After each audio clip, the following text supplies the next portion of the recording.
from San Francisco, California, this is the Rock and Roll Geek Show. This is the story of my rock and roll butler. Welcome to the Rock and Roll Geek Show. My name's Michael Butler. Thanks a lot for joining me. I really appreciate it. Today is Sunday, August 20th, 2017, and it's 12:04 when I'm recording this. This is day 21 of the Dog Days of Podcasting. Well, if you tuned in yesterday, you know I was going fishing, and I said, if you don't hear from me, send help. Well, you don't have to send help, but you almost did have to send help. So what happened was, I loaded yesterday after I finished doing the episode of the show, the Dog Days episode. I loaded up all my fishing stuff. I loaded up my kayak. I loaded up the pedal drive that goes to the kayak. I loaded up the wheels to go to the kayak. I loaded up my paddles, which you need to have on the kayak, regardless if you have a pedal drive or not, just in case. Because you have to, when you're launching from the shore, you have to paddle anyway, because you can't do the pedals because the little floppers on the bottom that go underneath the kayak hit the bottom. So you have to paddle anyway. But you need to have the paddles for safety reasons in case something happens to the drive. So I loaded up all that stuff.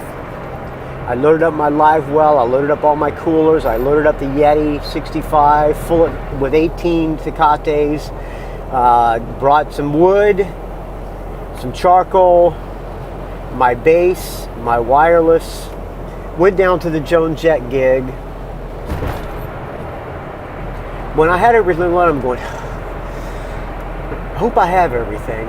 I think I do. I hope I do, though. So I went down to the Joan Jett gig.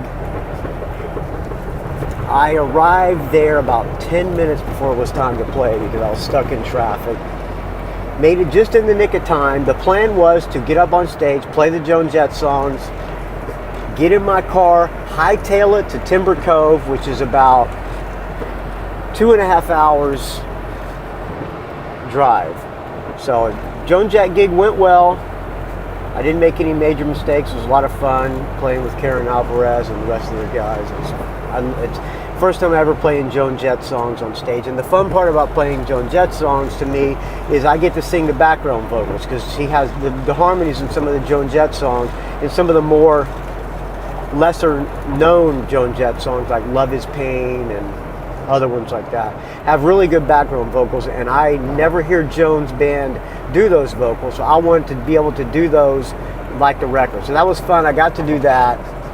As soon as the gig was over, I hightailed it to Timber Cove. Lots and lots of traffic. So it took me about 3 hours and 40 minutes to get there. I ended up getting there like almost 7 p.m. I left at 3 o'clock, almost on the dot. I left Tracy almost on the dot at 3 p.m. So I get there, I set the tent up. If you remember the day before, if you're not into this, skip it. I don't care. This is fishing. This is the ongoing saga of the fishing stories. So the day before, I told you that I posted on the NorCal Kayak Anglers Forum that I was going to go to Timber Cove, and if anybody wanted to join me, I could use some company because I don't want to go out alone. And the one person that posted said, it doesn't look, my weather app doesn't look too promising. It's calling for 7-foot waves.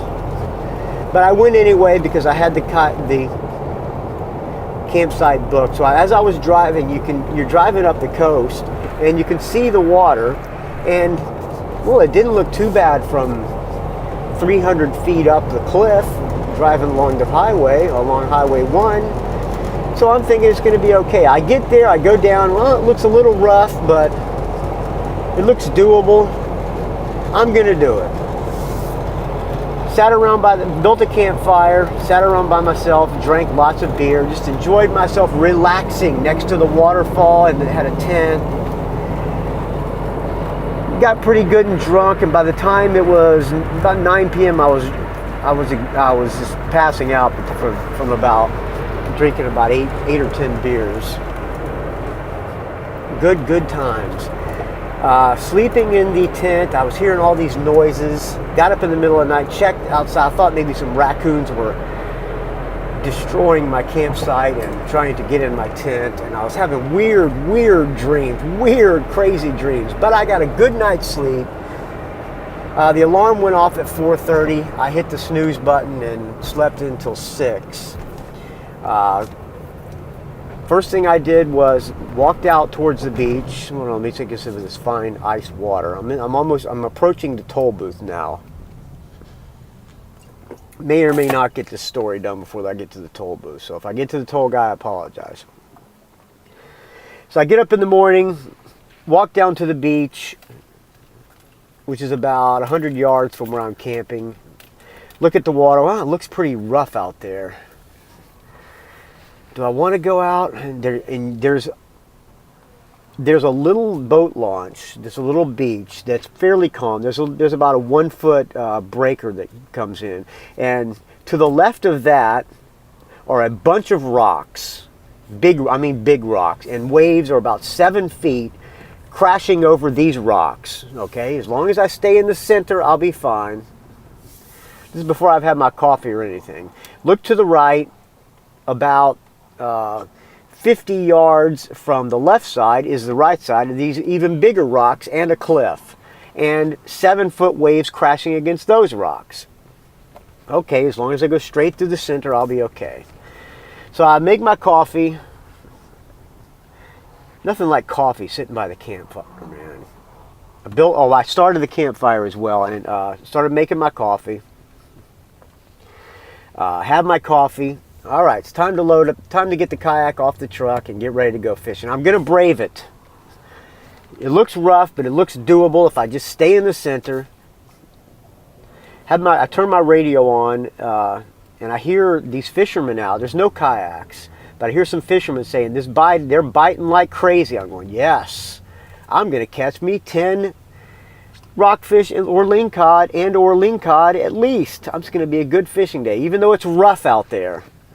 It looks iffy, but I'm going to try it. So I get my kayak down, put it on the wheels. There's these wheels that it goes on top of wheels so you can pull it and roll it down to the beach. Load up my fishing poles, load up the fish finder. The battery goes inside the hull. Load all that up. Strap the drive onto the kayak. Put the paddles on the side. All right, all I got left to do is put the seat on. Oh, fuck. Where's my seat? I left the house and forgot my kayak seat. Holy crap, what am I going to do? I try sitting in the kayak without the seat, and it's very awkward, and there's no backrest, and that water's rough. Do I want to try it without a seat? I said, I came all the way out here. There people out there are catching fish. I can't go home empty-handed.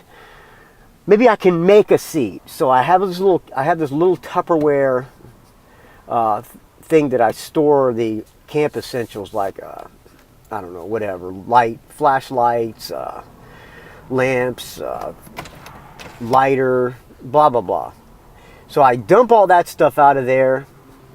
Put the Tupperware in the place of the seat. Strap it in good with some bungee cords. I try sitting on that, and there's no back support still, but it might work. I'm raised up a little bit high, and I decide I'll put the cooler behind me. I have a cooler that I have fashioned some rod holders onto it with. I'll put that behind me. Maybe that will help support my back. So I decide I'm going to do this. I start wheeling the boat out towards the beach, and I get about halfway there, and the water's looking rougher by the minute. And I stop, and I go, oh, fuck, I'm scared. I'm actually afraid to go out. Contemplate turning around, and then I say, fuck it, I'm going out. So I bring everything down, get it by the water, bring my seat, bring the wheels back up to my truck. Lock my truck, put on my wetsuit, everything, get ready to go. So I'm all ready to go out. I get on my I push the kayak out, pull it past the little 1 foot breaker, while 7-foot waves are crashing 50 yards on, or 25 yards on each side of me. Paddling like hell to get out there. Water is rougher than it is when I'm looking out from the beach. I'm going, man, this is rough. I get out there about 200 yards. The goal is to get out past the end of the rocks and then go up a little bit, about another 100 yards out to the reef where there's all the fish supposedly are.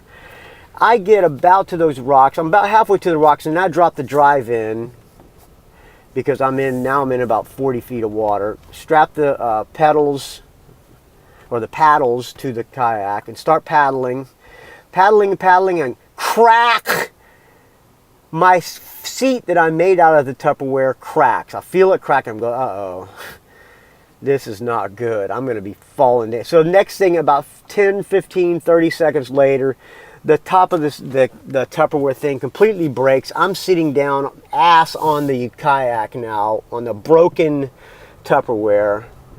My back is killing me with no back support. The cooler I have beside me, or behind me, as for back support, it's not working. I get out, I continue to paddle out. Oh, I'll keep trying. And I'm listening to the radio, and these guys are going, yeah, they're biting good. I start to get my rod and reel all strapped. I go, damn, I can't even. What am I gonna do if I even catch a fish? This is rough. And the boat's rocking all over the place.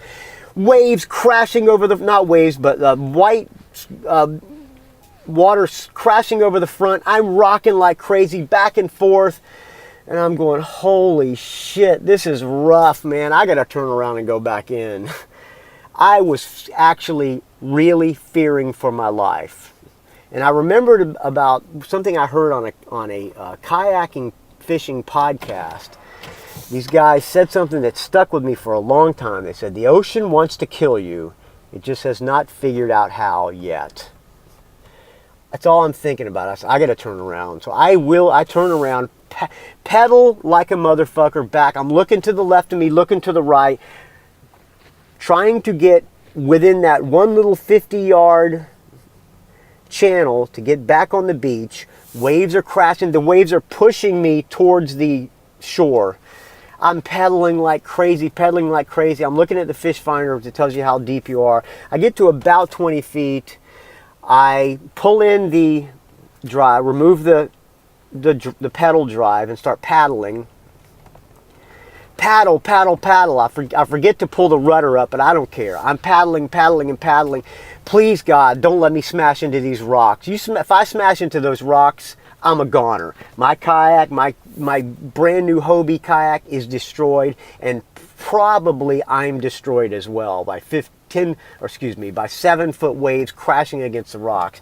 Paddle like a motherfucker. I make it back in. I'm praying to God. If I didn't have religion before, I had religion then, and I was praying that I made it back alive. Well, as you can tell, I made it back alive, and I just wanted to start crying.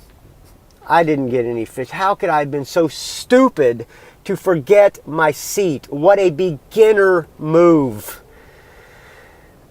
So here I am driving back home, empty-handed, with a story to tell you, friends of the Rock and Roll Geek Show and friends of the dog days of podcasting. The ocean wants to kill you. Just hasn't figured out how. It still hasn't killed me yet. I lived to attempt to fish another day. Didn't even get to drop a line out, but what are you going to do? Tomorrow's another day. Thursday I'll be in Nashville, probably till Sunday. I'll get to Georgia. I'll start fishing there, but I won't be in the kayak or the ocean, which I prefer to be. I'll be fishing in the river, which will still be fun. I'll be sitting in the woods and fishing and beach work. All right, I hope you enjoyed that. Thanks for listening, friends. I spun the iTunes wheel, and up popped a song by 999 called Feeling Alright with the Crew. Thank you for listening, friends.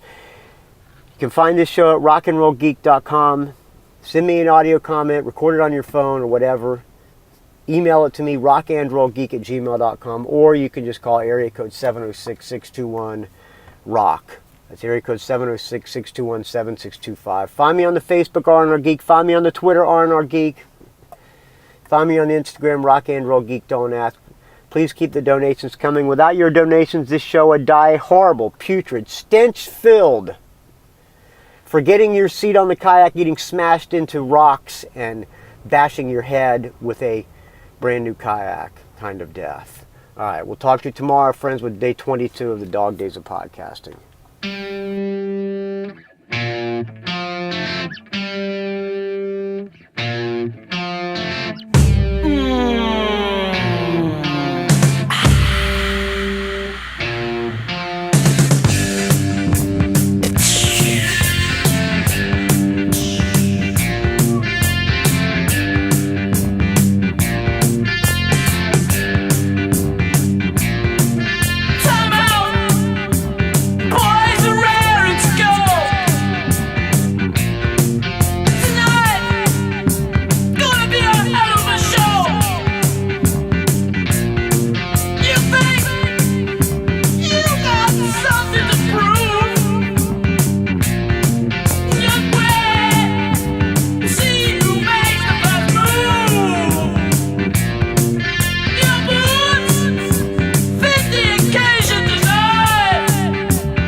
It's a rock and roll geek train wreck.